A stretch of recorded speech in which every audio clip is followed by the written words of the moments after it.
we're going to talk about in-person networking, and I know we've talked about online networking here too, and you know, we're online, and some of these hopefully you'll be able to use towards maximizing the conference you're here at as well, because we all are networking here, and I hope you use the information for here as well. So if you just joined us, my name is Shauna Siegel.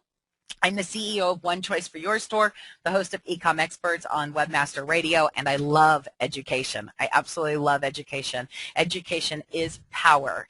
And if you want to learn more about me, just go check out my bio, because we're here to talk about the New Life event. So special thank you to all of our speakers. You know, we would not have this event without them. To our audience, you guys saw what you did to the New Life event page. I mean, like, wow.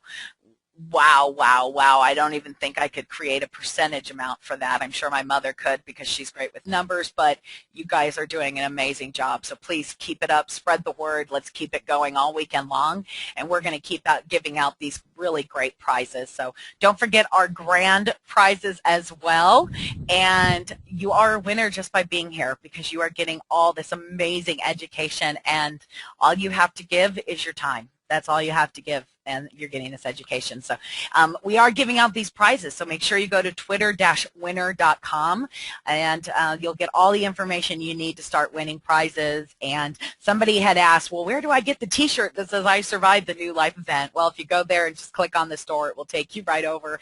Our designer made that for us today, because I was like, we need an I survived the New Life event, because it is hard to survive the 30 hours of new life, and you got to, like, wear a t-shirt with pride, right? So anyway, all your tweets, make sure they have the hashtag NLE, and you know, we put on that twitter-winner.com how to get there, how to do it. All that information is there, along with a free kit for you.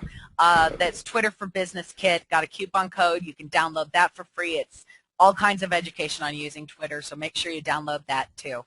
And great schedule tonight. We still have 4 more hours to go. Lots of great education, so make sure that you are alive, taking caffeine, and you got your snacks ready to go. If you have any questions, make sure that you are on twitter.com/newlifeevent, or there's a questions box on your right-hand side.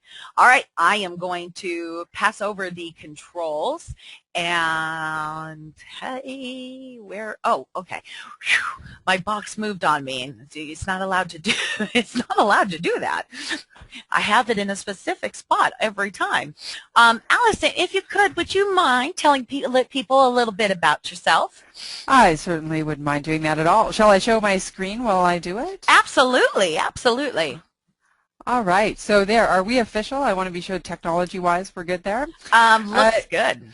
All right, so in terms of intro bio, really what I do is I teach networking, the old-fashioned in-person kind, and really with a specialty for professional service providers and small business entrepreneurs.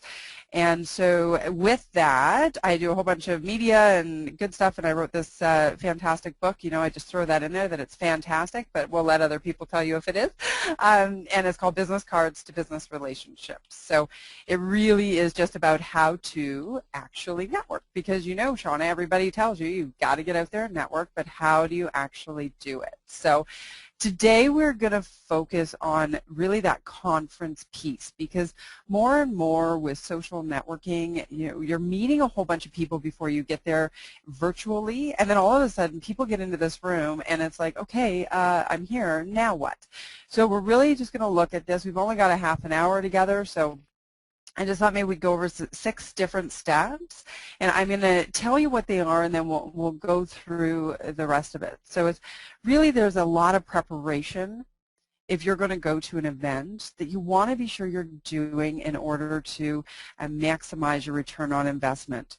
And you want to manage the events within the event, because when you get there, like a conference is really just a series of events the whole way through. So which ones do you go to? What do you do when you get there? We're going to cover that. I am going to tell you to lose the elevator pitch. I it is not authentic, it is not real, and I'm going to give you another strategy that will have you connecting with people, and we can get rid of that corny, cheesy 30-second blurb that you're spitting out to people that people don't really necessarily always care about anyway. So we'll cause a little controversy there. We're going to teach you how to stop just collecting business cards. We're going to mix up your conversations. I'll give you some strategies to exit conversations, because goodness knows we've all been stuck in a conversation at some point in our lives. And then I want to encourage you to embrace, engage, and execute the follow-ups, because so often we go to these things and then it's like, how do I actually transition those people who I met at the conference into relationships? And that is where the follow-up is so essential. So let's start with pre-event scouting.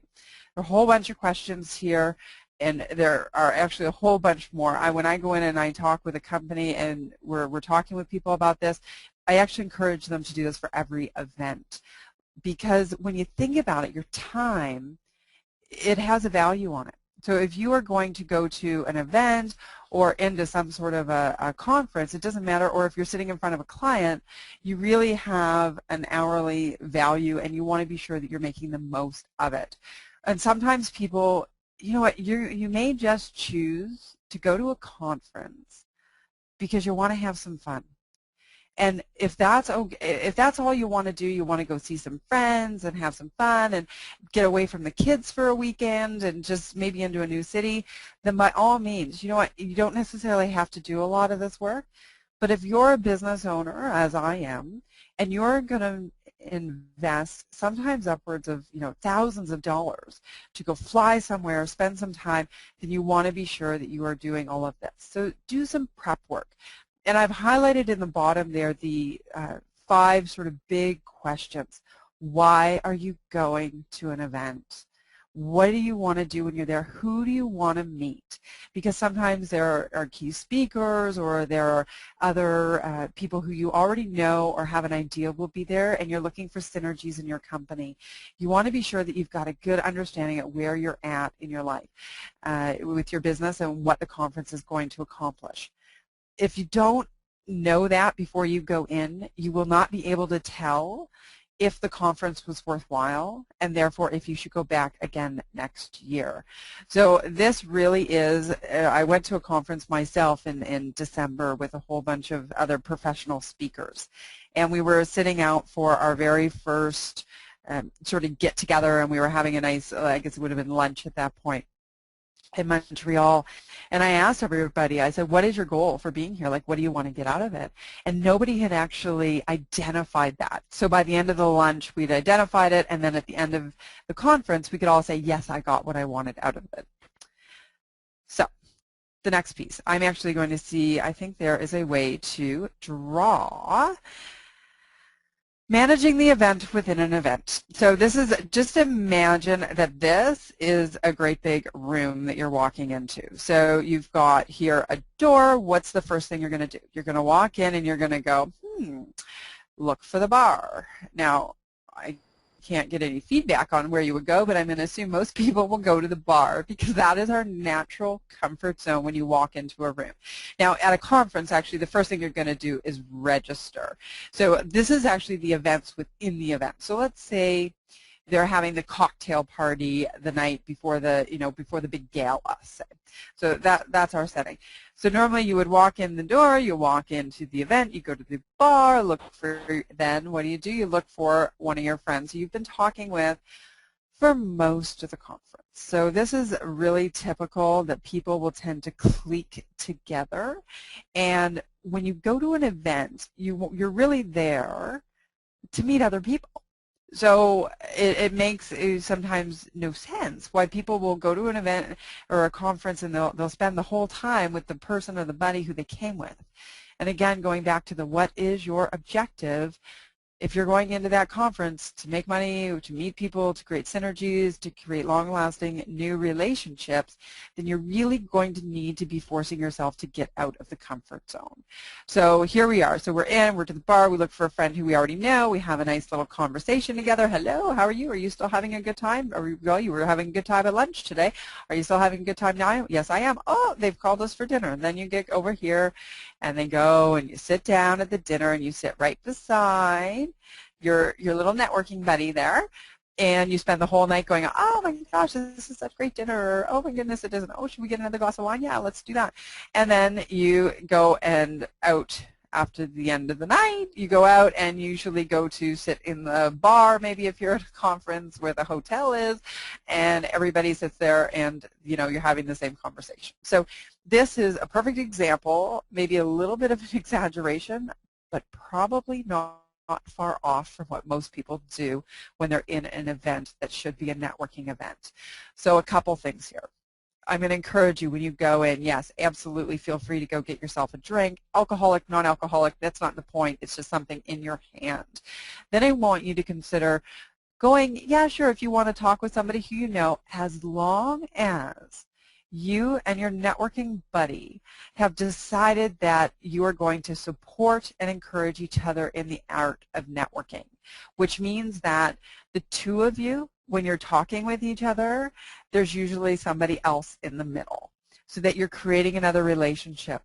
Ideally, touch base with your networking buddy, you go over here, your friend goes over here, you're talking with new people, therefore expanding your network, and then you come back together in the middle and have a great conversation and really tag team off of each other.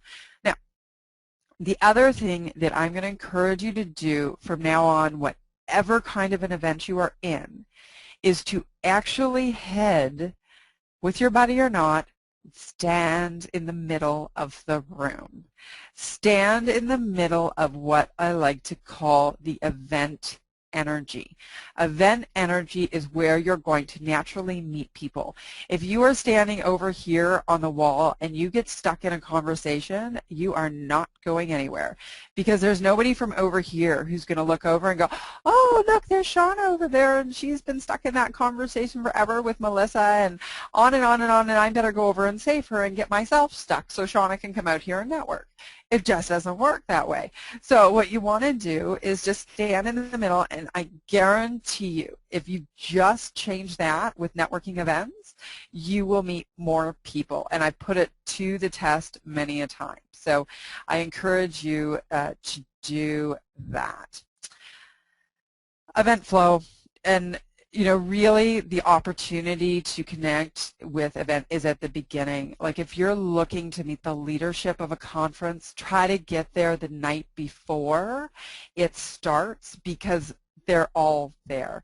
Find a way to get in to help, to make people get to know you. If it's your first conference, tell them.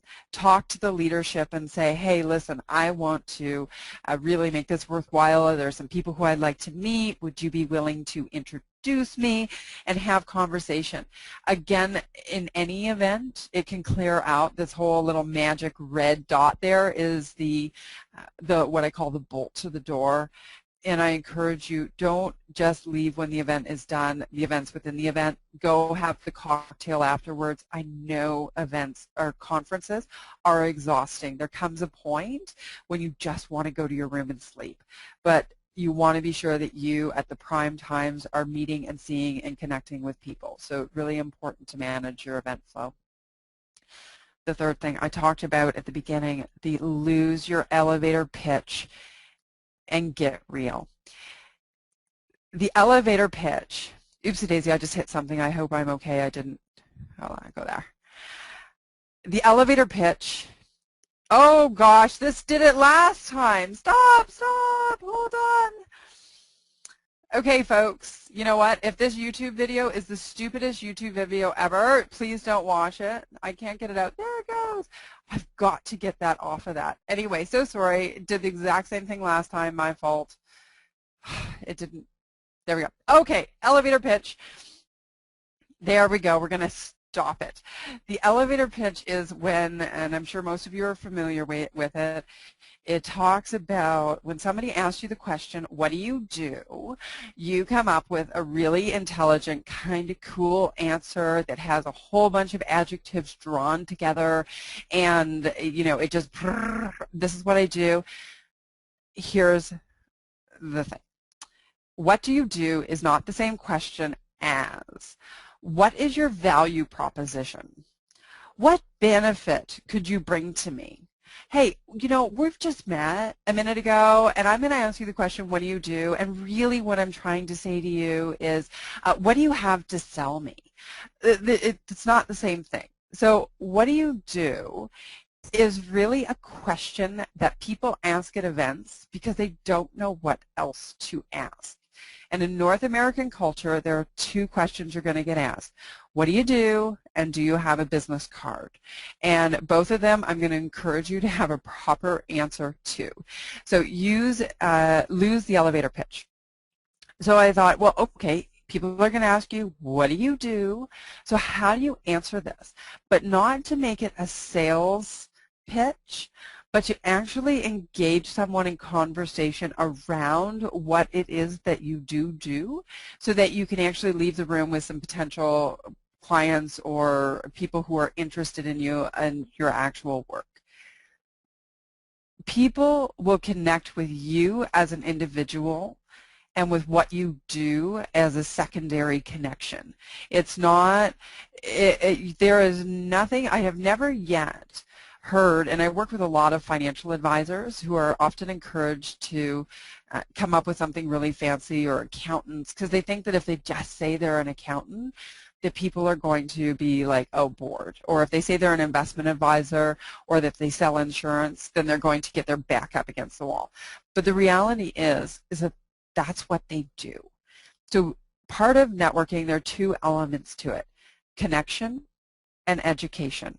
If people can't understand your core deliverable, what it is that you do, then they're not going to be able to walk away and actually use your services or think of you first, which is your ultimate goal. So 5 seconds, what is your core deliverable? Just say it. If you help people on their internet, or whatever it is that you do, if you sell product, if you are a service provider and you have it like me, I'm a speaker, so I just thought, oh, I teach people about networking. Oh, really? Okay. Then what you're looking for is that little buy-in where somebody says to you, oh, really? Yeah, I work with a lot of professional service providers and helping them to become more effective at their networking. So it really is about what you decide they need to know. So if they left you at that moment, what do they need to know? So in my case, they need to know that I am a speaker for hire, or I do training, and that I help people become more effective at their networking efforts. So that's simple. It's not a long-winded pitch. It just is a factual base. And they may very well at that point in time change the subject and go, oh, okay, well, whatever. So how about them, how's the snow in your area of the country, right? And they could switch all the way. Well, then, if they don't take the conversation any further, if they don't ask you a question, the reality is they don't care. So if you had given them your entire 30-second elevator pitch, then they definitely wouldn't have cared. And they probably glanced over about 5 seconds into it and went, oh, okay, no, not cool, not fun. So this makes it a conversation. But the real magic is in this next piece, which is the 15-second piece. What do they want to know? So if somebody, and we use me as an example, so if I said to somebody, oh yeah, I do training on business networking. Oh really? Yeah, I work with a lot of the banks and investment firms to help their, or small business owners, whatever, depending on who the person is, I might change what I say to help them become more effective at their networking. And then they go, oh really, you know what, my company hires speakers all the time, we should talk about that. Fantastic. There's your buy-in. If you're Time Out Mom and you have some products online, or if you're, new Learman New Media, which is her company, and she does some consulting in new media for people. She might say, what do you do? Well, I do consulting in social media. Oh, really? Yeah, I work with, people all over North America, or whatever Melissa would say, right? I work with people all over North America who are trying to become more effective at their networking. Oh, really? Oh my gosh, I need help with my social media. So bingo, awesome. Somebody says, yay, that's what I want to do. So then it's a conversation. So Melissa could simply say, oh, well, that's fantastic. At a conference, I know we have a lot going, this is what you could say. We have a lot going on here at this conference. You know what, I would absolutely love to follow up with you about that, but if we're going to talk about it, then we should really have a chance to sit down and talk and see if there's a fit. So why don't I grab your card and I'll follow up with you, not next week because, we want to get our off our to-do list, but the week after. So we're already incorporating the follow-up. We've already got a buying sign. Woohoo, awesome. Second scenario, Melissa Learman. She says, what do you do? What's your core deliverable? I do consulting on social media. Oh, okay, fantastic. Then she goes on to her next little piece about, well, I work not just on social media, but I do branding and marketing and the whole kit and caboodle and help companies really grow their online presence. Oh, that's fantastic. You know what? I just started doing the same thing. Oh, really? Okay, well, no, I'm a little bit different when we do this, and then maybe they have a conversation about the synergy that they could create. Or maybe the person is like, yeah, you know what, I don't buy into that whole social media crap, and I don't want to talk about it. Well, then it's done. But do you see how this 5, 10, 15-second communication guideline can actually encourage you to create a conversation around the question, what do you do? There's a lot more information about that in my book, which, by the way, we will give away one of those free a little bit later out. Number 4, who has not had the experience of going to a conference, collecting every day, 20, 30, 40 cards, and you leave the conference and you're like, I have no idea who those people are. I have no idea what to do with the information on the card, so I'm just going to, you end up putting a whole elastic around them, and you think you're going to remember some of them, and then what do? They go on your desk, and then eventually you get sick of looking at them, so they go in the bottom of your drawer, and then no relationships out of that, or very few relationships out of the conference. So I'm going to help you change your stacking of business cards, because really that's not what it's all about. And the first thing is, in North America, we really have this philosophy of, oh, hi, how are you? And you whip out a card, and people just grab it, and throw it in their purse or throw it in their briefcase, and they don't even look at it. So we need to give these business cards the respect that they deserve. It is not just a piece of paper. It is about the person represented by the information on the piece of paper. So when you take a business card or ask somebody for a business card, if you haven't had enough of a connection that there is a reason to follow up, or you will remember who that person is, then you no longer need to get their card. Just stop collecting them. Because if you don't have a reason to, it's like taking that person and pulling them into your life. If you don't want to keep them in some sort of a form in your life, or connect with them on social media or LinkedIn or Twitter or whatever, then you don't need their business card. Just don't ask for it. And a lot of people say, well, you know what, it's all about, now it's about technology, and people will say, oh, well, let me beam you my card, or through a Bluetooth, or I'll send you a note on LinkedIn, well, or Facebook, or whatever it is that you do. But here's the thing, if you're beaming a card and it's going into somebody's BlackBerry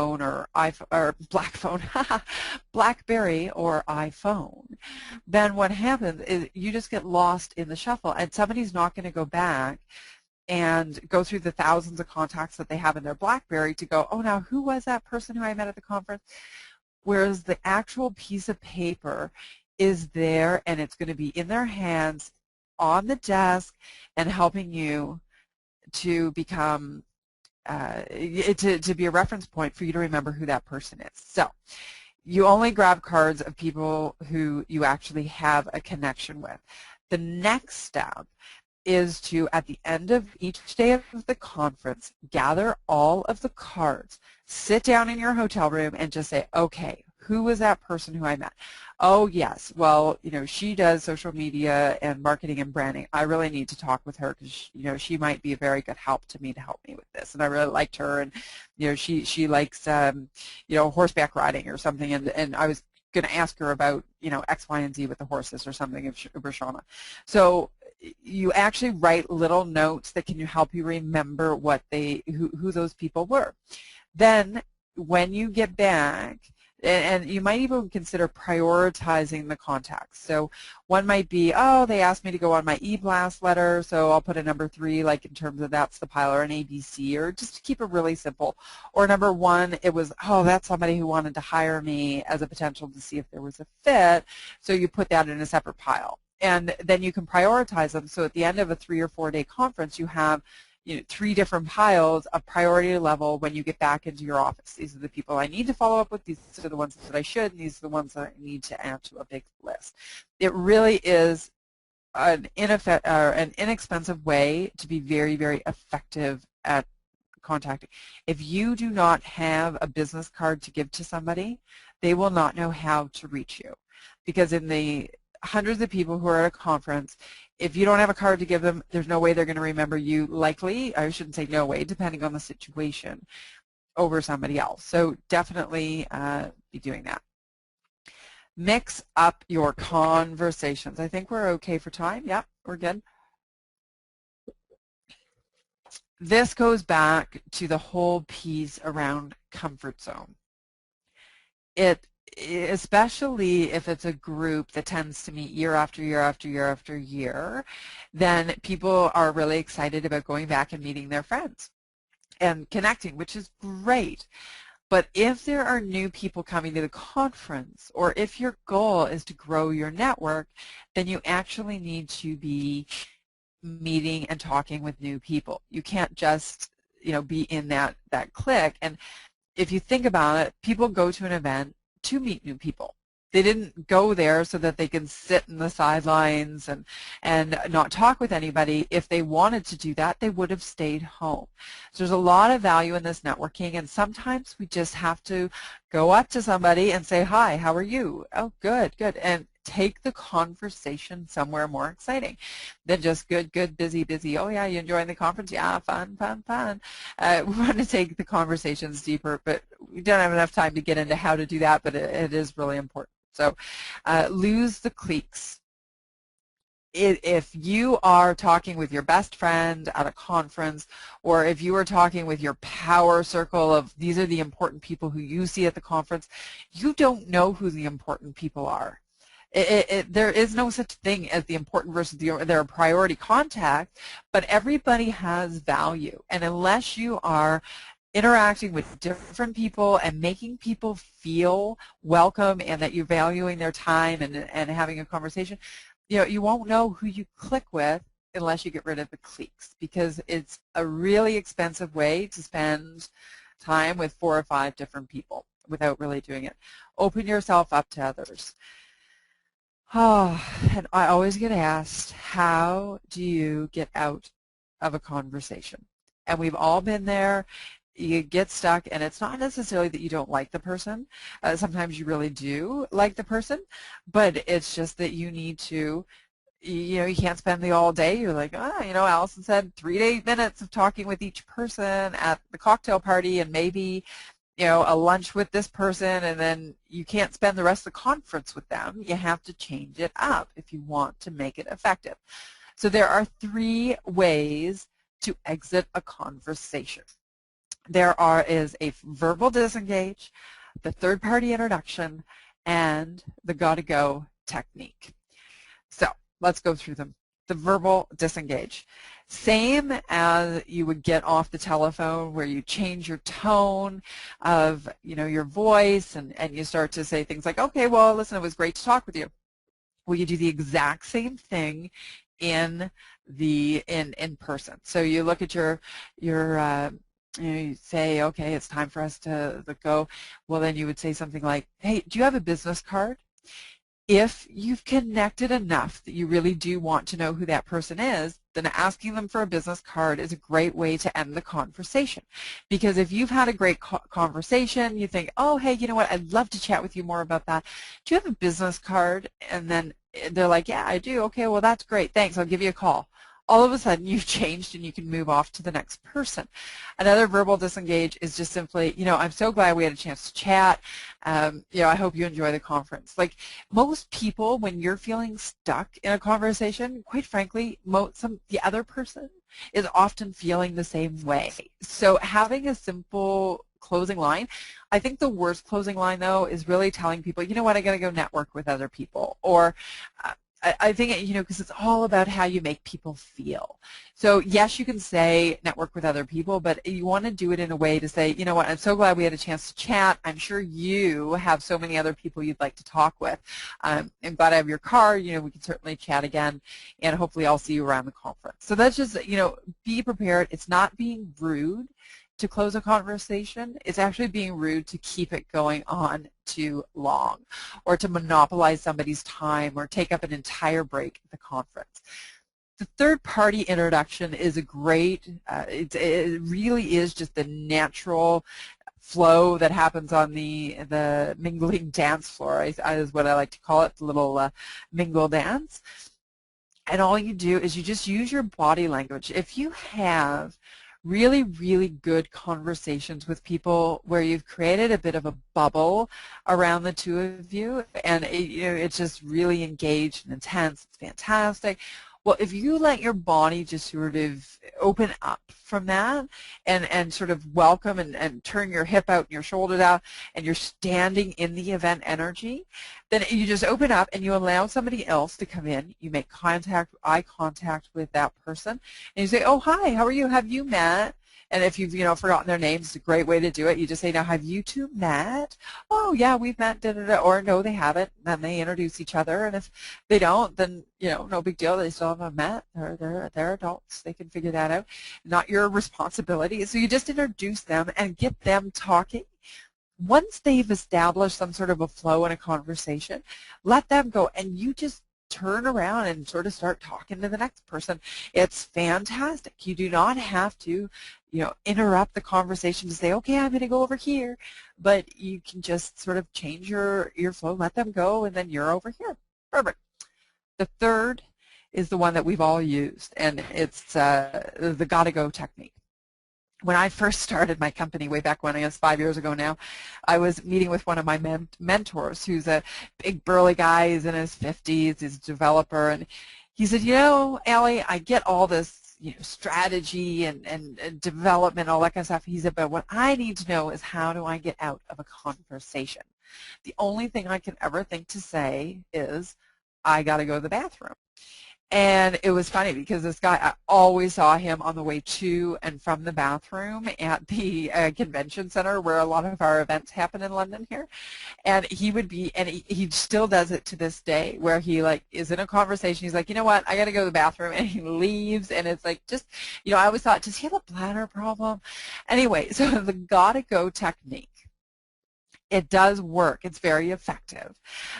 But if you say you've got to go, that means you've got to go. There really is, it's all about your credibility. You think about like you, trust you, believe you're competent. There is nothing more insulting than watching somebody who just said to you, I've got to go to the bathroom, to ditch you, and then watching them walk up to the bar to fill up with more liquid. It just doesn't go well for the credibility, and it makes somebody feel really insulted, is what it does. So the gotta go technique, I really don't know why people have to tell each other that they have to go to the bathroom. I think it's silly, but people do it all the time. So I gotta go to the bar, I gotta go to the auction table. If you really get stuck, take the person with you somewhere, not to the bathroom, take them with you to say, oh, you know what, there's Shauna over there. Oh, gosh, I would love to meet her in person. We've done these new, life events together. I'd love to meet her in person. Do you know her? Oh, okay, well, why don't we go over and say hello?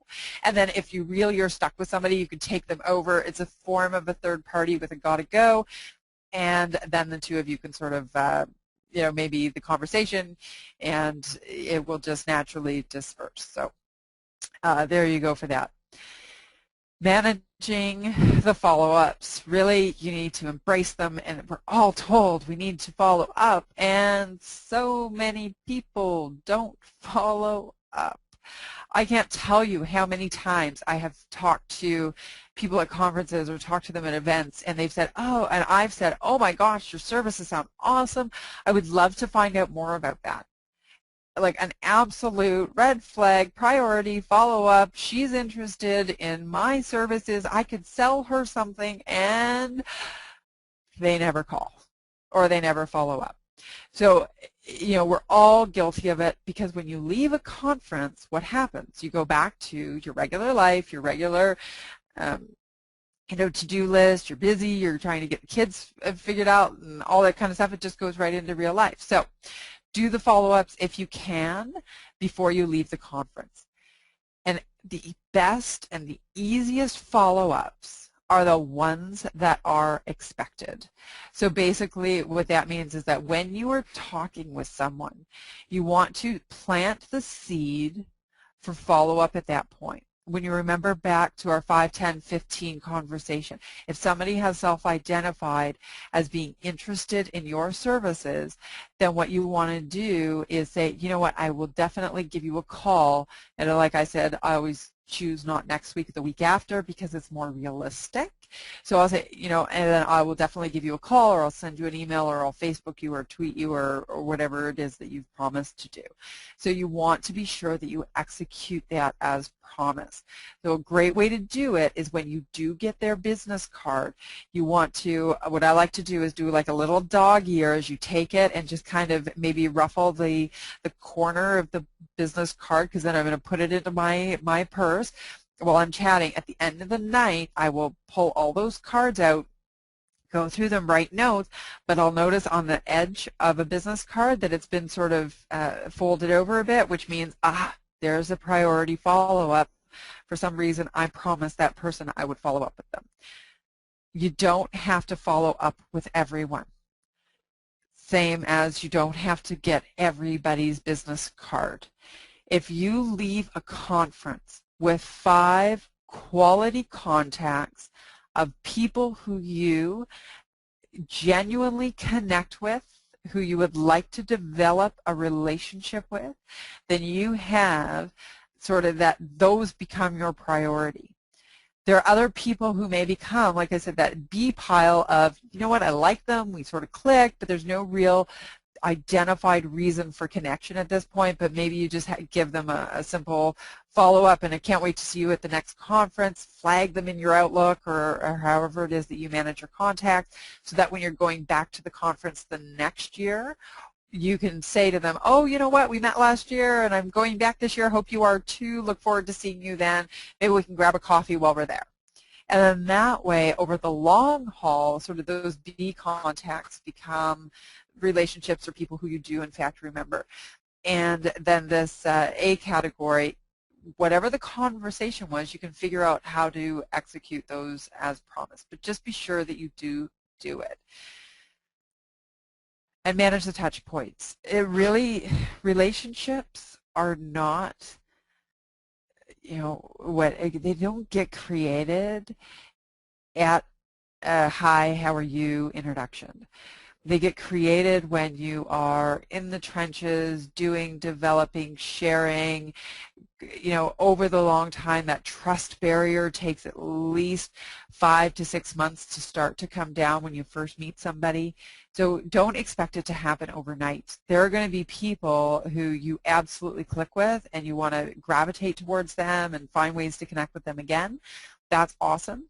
But, know within the conference, like you might meet once at a cocktail party, and then you meet the next day in a session, a breakout session, and then you meet again, and then all of a sudden, then they start to remember who you are, and vice versa. Whereas if you just meet somebody once throughout the conference, then you may not really be capturing, the depth of that relationship. Of course, it's going to take some time. So, with any event, conferences as well, it really is about just being there to connect enough or to see if you connect enough to decide that you want to connect again. And it's all about creating these little pockets of trust and and get to know people, and really that's what it is. So we've covered a whole bunch, and hopefully it's been helpful for each of you, but really just to recap, that pre-event scouting before you walk in the door, you want to be sure that, yes, I know exactly why I'm going, I know when it's going to become a success, and I know, how the agenda, what are the priority learnings that I want to go through, and why am I going. So really doing that. Managing the events within the events, working with your networking buddy, the person who you're going to the conference with, to know that you're going to establish some rules. If we're talking to each other, let's be sure there's somebody else who we're talking with in that. When we go to sit at the dinner table, because at conferences you're doing so much time that you're spending together, and with the meal. So I just can't believe it when I see the same people sit beside each other time and time and time again every meal. Well, that's maybe if there's 6 meals in a conference that you share together, that is at least 5 opportunities that are missed for actually meeting somebody new. So if you have a networking buddy who you want to be fairly, you want to keep your comfort zone sort of close to you, just simply decide that you're going to sit across from each other at every table. That alone will help you to become more effective at your networking and give you a chance to meet new people. We talked about the elevator pitch. Get rid of it. Stop pitching people. Networking is not about selling. Networking is about connecting with people and letting other people connect with you. It's not your service that people are going to like about you. It is going to be you that they're going to like. There are not enough adjectives in the world to make somebody say, oh my goodness, they had the best elevator pitch ever, therefore I am going to choose that person to do my XYZ. Elevator pitches, get rid of them. 5 seconds or less, your core deliverable. 10 seconds or less, what do they need to know? 15 seconds, what do they want to know? That's what the 5, 10, 15 communication is. Stop collecting the cards. When you get them, be sure that there's a reason that you want them. Read each card when you receive it instead of just throwing it in your purse, and then at the end of the night, grab the cards that you collected and write all the notes that you do remember about the people. If you don't remember a card 5, 6 hours after you met the person, the reality is you did not connect enough that you want to connect again. Feel free to tear it up if you want to, or put it on your list, or put it in that C pile of not priority follow-ups. Mix up your conversations. Get out of your comfort zone. You've got your exit strategies, your verbal disengage, where you know some good closing lines, and then you've got your third-party introduction, where you introduce somebody to another person, and you've got your gotta-go technique, which if you say you gotta go, that means you've got to go. And then I'm encouraging you to embrace, engage, and execute effective follow-ups. An effective follow-up is not, oh my goodness, it was great to meet you. If you ever need my services, please call me. Well, that's not an effective follow-up. An effective follow-up is, hey, we were talking about this, and I promised you that I would send you this. Attached is the information, or here is the link. How did you enjoy the conference? Was it worthwhile for you? That's an effective follow-up, because then even if it's on email or social media, then what you can do is you can start the conversation back and forth. That really is what would make it more effective. So on that note, those are the 6 things. I know we are going to give away at least a free book, and I think even, Shauna, maybe you put that in the grand prize, the consulting. Maybe you can come back online with us if you are available. I am here, and I was waiting to hear back from you if you wanted to add those on for our 3 grand prize winners. So I wasn't sure about that. So you'll have to email me back and let me know. But definitely, okay. Yes, would love to have that book out there, and I just absolutely love that. So the last one on there was Survival Equip, and who asked the great question that I'm going to bring over to you was, what does everyone think of adding a coupon to your business cards? Ooh, okay. Coupon to your business card. It's a bit salesy. It really depends on the product that you're selling. Did you just say it depends? Yeah, did I? Yeah. Yeah, okay, we won't say that. Let me give you some guidelines then. All right. If you are selling a commodity type product that you're trying to direct somebody to your website, I would say yes, absolutely. If you are selling a consulting service or something that is value driven, not widget driven, absolutely no. How's that? I absolutely agree. You know, if I agree with you because I have two types of business cards. If I go to internet retailer and I'm meeting our customers or potential customers or you know, somebody, I put a coupon on the back because I want them to come to our website and I want them to see what we have, because I know that once they come to the site, they'll see that we have so much great education that they fall in love with us, and so I want them to get there no matter how I can get them there. But when I go to a conference like Search Engine Strategies, yeah, no, they don't care about that, you know. I'm there to market. I'm not there to market. I'm there to network. I'm there to meet other professionals. I'm there to talk, and they're going to laugh at my coupon. Really. Right. Exactly. You have to know your market. Yeah, you really got to know your market. And somebody mentioned about something putting on the, you know, you had mentioned about putting something on the back of the cards. With the QR codes that are available now, again, this is just so amazing. Put a QR code on your business card, because Absolutely. instead of somebody throwing away your business card, they can scan it into their phone real quick, and then they can lose the business card. And when you do that for them, actually now they'll have their information with them and they might not accidentally lose your business card, or you know what I mean? So this way they can do it, bam. Love, love, love the QR codes, and I know you're going to talk about them later tonight, I think, right, Shauna? Well, a little bit more of the power of them, and I'm going to go into it a little bit more, but probably in about 2 weeks in our next newsletter. I'm going to go into how store owners can use them to bring them more business and get more sales. But if you don't know what they are, check them out. Check them out. They're amazing. Absolutely.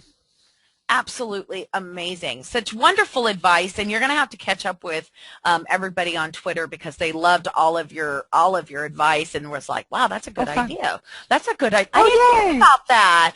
And you know, there's a lot of great ideas, and what I love is about this event is that also as you spark ideas, other people go, oh yeah, and then you can do this, and then it just becomes so much more, and it gets the conversation rolling, and that's what it's all about, and I absolutely love that part of it.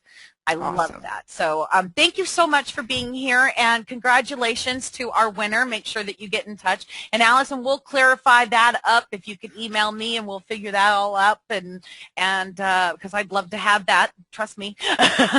Awesome. Well, then we'll do that, and then I'm going to encourage people to go onto my website, even though it's not done up, and sign up for the e-blast, and because always great information that I send out after I've written a column.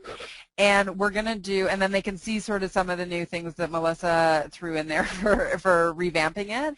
And we'll give away a free consulting and a book off the website as well for people who sign up from the webinar series, okay? Oh, that is absolutely wonderful. Thank you so very much. And please email me the information I can add to the grand prize stuff, because that would be awesome.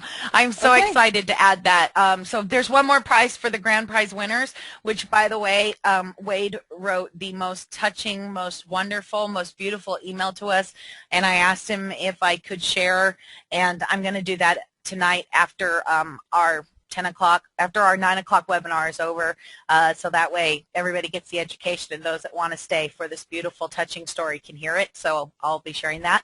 For now, I'm going to take back over the controls, if that's all right with you, so that way we can get everybody into break mode and let you catch up with everybody, because they just absolutely loved what you were doing.